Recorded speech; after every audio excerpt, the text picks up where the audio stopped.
Mr. Common Luke. I don't know this guy. 50k subscribers. I tried learning Godot, so I had to check it out. I want to see how he's learning the best game engine out there. So without further ado, let's get started.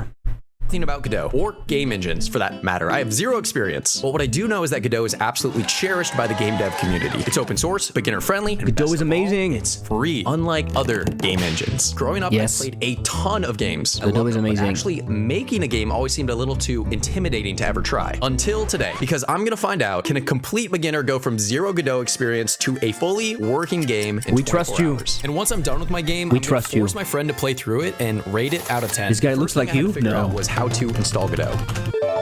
It seems like we've installed Godot. That was super easy. Now, I didn't installed immediately. There were 4 major hurdles between me and a working game, and each one of them was hard in a completely different way. I knew coming into this that I wanted to make a 3D game, so I found a YouTube tutorial and locked in. It started by covering how to navigate the software, how to make simple shapes, change things like lighting, add a camera to view your game through. I'm gonna say something. I'm gonna intervene right away. Starting Godot, learning 3D for your first game without any background knowledge, honestly it's kind of crazy. I think it's not the easiest, but that's cool. Let's see how he does, but that's definitely not the easiest. That's what I did. Okay, well, it depends, right? But I would argue that 2D is easier in general, so I would advise someone to start with 2D. Even if they want to make 3D games, having the understanding of 2D is good, in my opinion. He does a little slimmer version. Okay. Learning Godot is easy, the hard part is learning game dev. Yeah. The hard part is learning game design, I would say, and learning everything around, especially if you want to become a solo dev. And most importantly, nodes. You may be wondering, what the heck is a node? Well, in Godot, everything is a node. Models, players, enemies, lighting, sound effects, they're all nodes. We love nodes. You can tweak the properties of your nodes right here in the Godot editor, or you can be a man. Nice video editing. Gosh darn code, okay? Sounds pretty simple, right? Well, that's what I thought too. Next up was the coding section. I've done a little bit of coding in my day, so I kind of just skimmed over this part. GD script is a lot like Python, which makes me happy. Next, I made a little collectible coin. Okay, so he has some coding experience. Okay, so that's actually see our game. Then the tutorial that's reassuring. Over how to make models in Blender, and I kind of got bored, so I just split off. I'd been following along for 3 hours, and I just really wanted to start making my game already. But that does raise the question: what kind of game do I want to make? I was sitting there staring at my screen, racking my brain, when wait a second, look at this cube on my screen. Does it remind you of anything? A game about a cube? Yeah, so I decided I was going to try to make some kind of 3D geometry dash platformer type game. At least that's what my game started as before it morphed into, well, you'll see. And platformer as a first game is also difficult. I mean, I understand why people go with that, but the thing is, making a platformer is very difficult in many ways. Getting a very good platformer controller, character controller for a platformer is difficult. Level design is difficult. So it's probably one of the easiest in the sense that you can have a very basic character controller in like minutes, depending on how good you are, maybe hours. But having a good one that is actually satisfying to play is going to require a bunch more time. And I would argue it's easier to make like a top-down shooter in a way. Way easier, even with simple enemies and stuff. GScript is better than Python, different purpose, I know, but still. Yeah, it's pretty cool. One quick trip to Sketchfab for the stupid little cube guy later, and I had my main character. Now we just need to create some physics. Here's what my game is looking like. My player can move around with the arrow keys, but not much else. It doesn't turn with the camera, it doesn't rotate in the air. All it can do is just slide around like a little bar of soap, which makes me think a soap-based game might actually be kind of fun. Okay, let's not get distracted. This is not what we want, okay? At this point, I could have added some kind of pre-made character physics, but where's the fun in that? I want this game to be mine, so I'm gonna code all this stuff myself from scratch. I instantly regretted that decision once I found myself spending 8 hours to get my character to feel right. I had to make so much stuff. The camera needs to follow the player, but I told you. Smoothly, not horribly. There we go. That's much better. Okay, now I have my cube sliding around and turning with the camera, but if I go up a slope, it looks horrible. So let's fix that too. Next, I gotta add some rotation based on the player controls so that bro tumbles around in the air. Things got really confusing because I was basing all the player physics off the position and the rotation of the camera, not the actual world itself. And while I was at it, I tweaked the physics that control the cube's tumble so that it's velocity based and a little more smooth. And bang, look how nice this looks. I thought I was through the thick of it, but then things instantly got way harder. Take a look at what happens when my cube lands. This is not what we want. In Geometry Dash, the cube spins in the air but always lands not what you want. flat. In 2D, that's pretty easy to code, but in 3D, hard. So how do you fix it? Well, the cube flips and rolls on multiple axes at once. So when you land, you take the camera's direction and snap all the cube's axes to the nearest 90-degree angle relative to the camera. Next, let's just make it so that when we're on a slope, the cube actually turns correctly, and I think I'm done. That ended up being like 8 hours of coding, but the player was... Honestly, the fact that he managed to do that is quite good. Like, it's... Handling that physics rotation stuff in 3D is not easy, and so he said earlier he had some developer experience. Honestly, props, because you could get stuck on that quite fast. I'm gonna skip the sponsor. I hope you're fine with that. I'm sorry. We just need something to actually do in this game. Sorry about the sponsor. First, I grabbed a free level model from Sketchfab and dropped in my player. Now we just need a fitting antagonist. And in Geometry Dash, obviously the bad guys are the spikes. So I pulled in a spike model and started programming its behavior. Why is it so busted? I coded in some player-seeking zombie-like mechanics for the spikes, so now they chase you around. Then I gave my cube 100 health plus a hitbox, and after a bunch of coding and messing around with the spike in the cube, look! Spike touch you, health go down. Sounds like a super simple mechanic, but to get it working, I had to learn about collision layers, collision masks, the difference between collision layers and collision masks, area 3D nodes, collision shape 3D nodes, and why an area 3D without a collision shape 3D does absolutely nothing, physics groups, group tags. This is why it's difficult to make a game as a beginner, because you have so many things to take into consideration when you make your first game. Like, this is why you can learn all of those ideas in 2D, and it makes everything a little bit easier. Those use the patience. I'm exhausted just listening.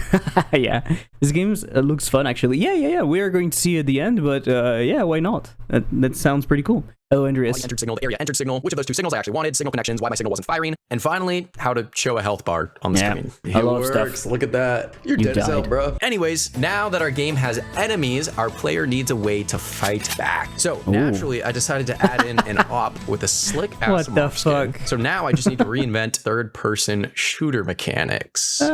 He made a third-person shooter next to the cube and actually rotate correctly with the camera, but hey, look at how good this looks. Okay, don't look that closely. Okay. And speaking of aiming, let me ask you this. How does a game know what your bullet hit instantly with no travel time? Well, the answer is that you fire an invisible sensor straight out of the camera, and then you collect a list of any objects that sensor touches. Let's go. I just need to check if when the player clicks, the ray cast that shoots out of the camera is touching a spike. I love the little animations and stuff on the video editing. Next, I'm just gonna add in a a lot of efforts recoil that knocks you back in the video. Fire, and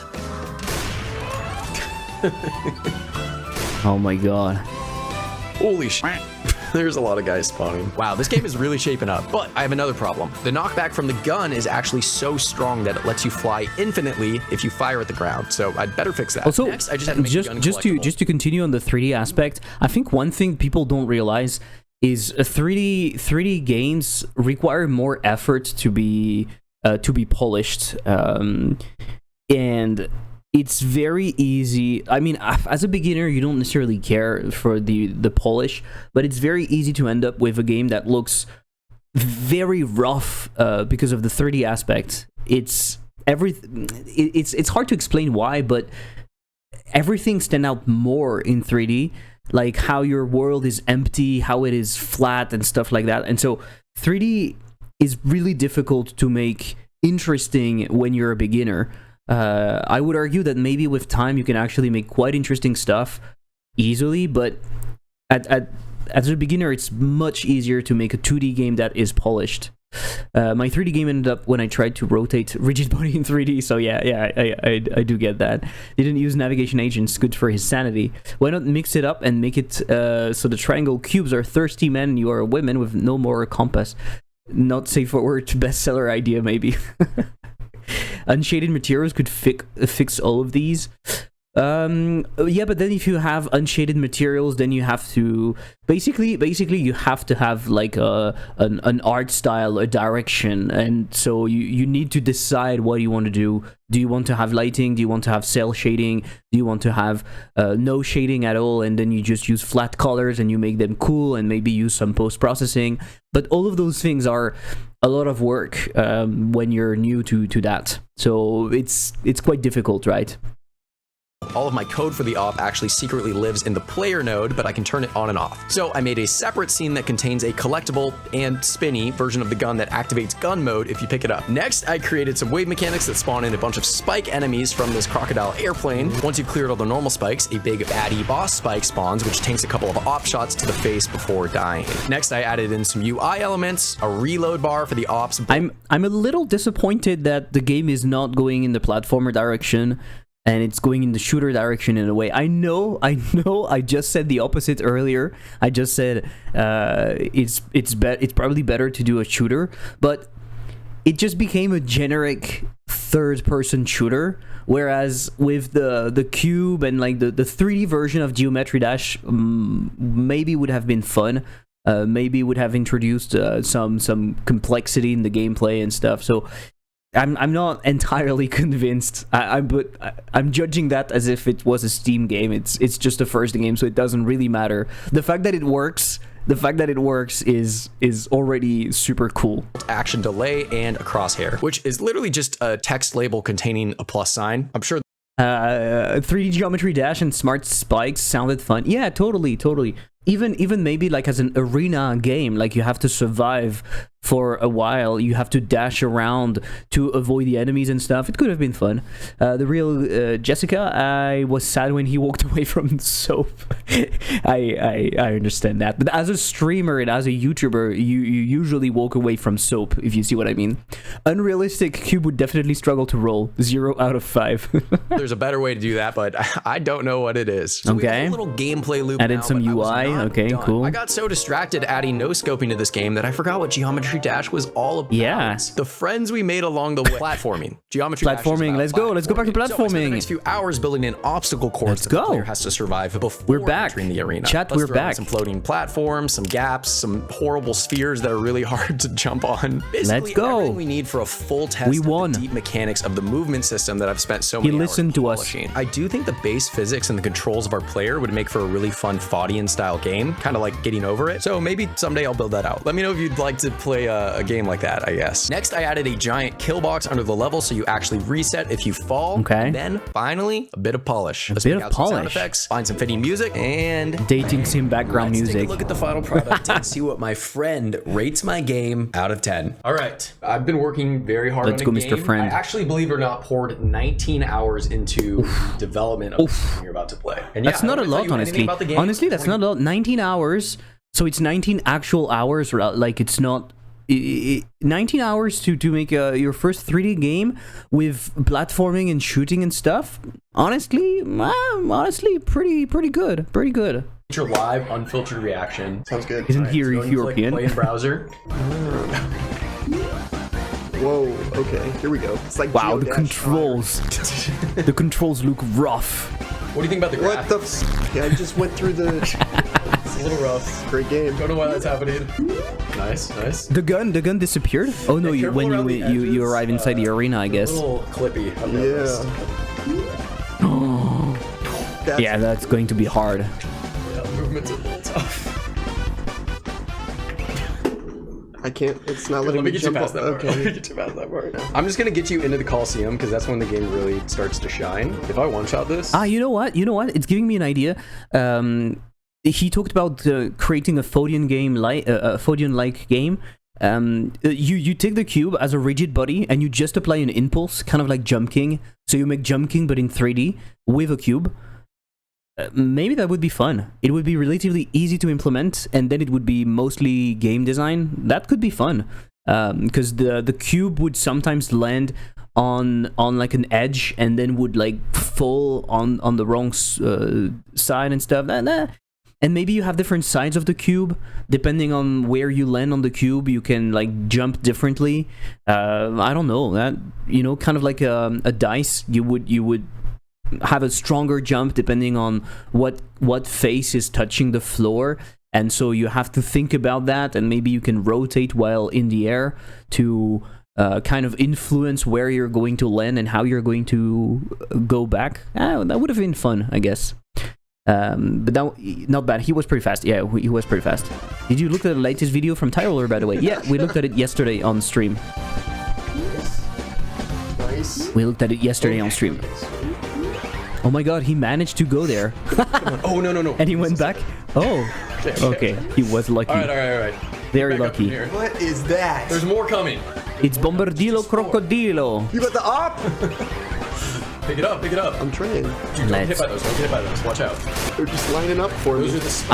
I love the no feedback when you hit an enemy. It's beautiful. It's just like too hard. straight up queuing, What is this? freeing the enemy. Uh-oh. Hey, You win. nice. Did it. Good shit, buddy.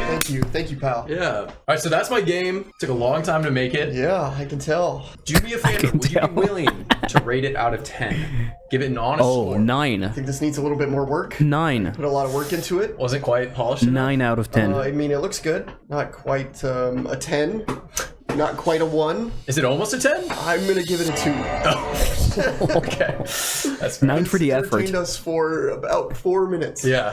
Thank you, man. Thank you for playing. Thank you. That was fun. That was great. That was fun. If you want to play this game, I've linked it down in the description. You can play it right in your browser for free. I hope you enjoy. Thank you for watching. See ya. All right, that was cool. Subscribe to Common Luke. That was cool. Common Luke. Very cool video. I didn't know the guy, so that's pretty cool. He's rough. Yeah. 2 out of 10. That's rough.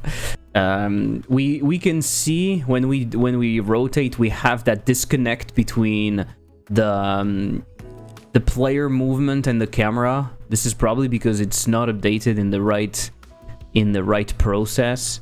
And the movement is kind of rough because you start accelerating like that. You don't have a lot of information about where you're going and at what speed you're going.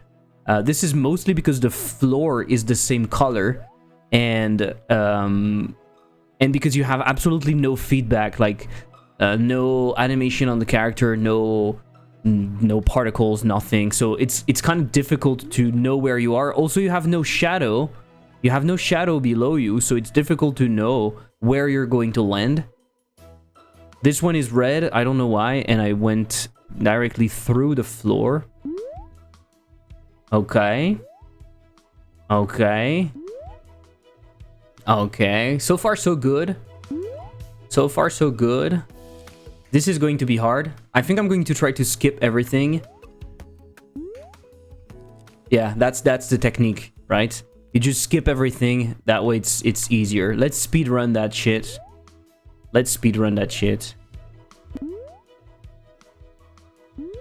Okay, pretty easy. The jump sound is awful. Oh my god, there's no coyote jump. So if you jump a bit too late, you're dead. What am I doing with my life? This is probably the game of the year. I forgot to jump. It's you have to jump before. No coyote time, nothing. I love the fact that it's called Minecraft 2 also, like very, very on point. Oh, okay. The air control is very, very friendly. I don't know why there's a sphere right there, like in the distance. Can you see it? Oh, fuck you. The collisions are awful. It's so difficult. Like if you bump on something, you're basically dead. Oh my god. Oh my god, the air control and everything. This is going to be a difficult spot, no? Oh my god, I did it. Easy. That was easy. Then I go there. There's Bombardilo Crocodilo. And I know that there's the sniper right there, so I'm getting the sniper. That's the first thing I'm doing. Okay. Now we're talking. I don't have a scope. Okay, no bullet trace, no impact. It's missing a tiny bit of feedback, I would say.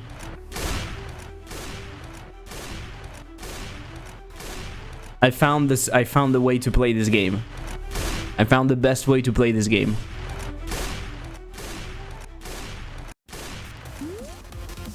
That was crazy. The music changed. Okay, I'm gonna play as if the game was difficult.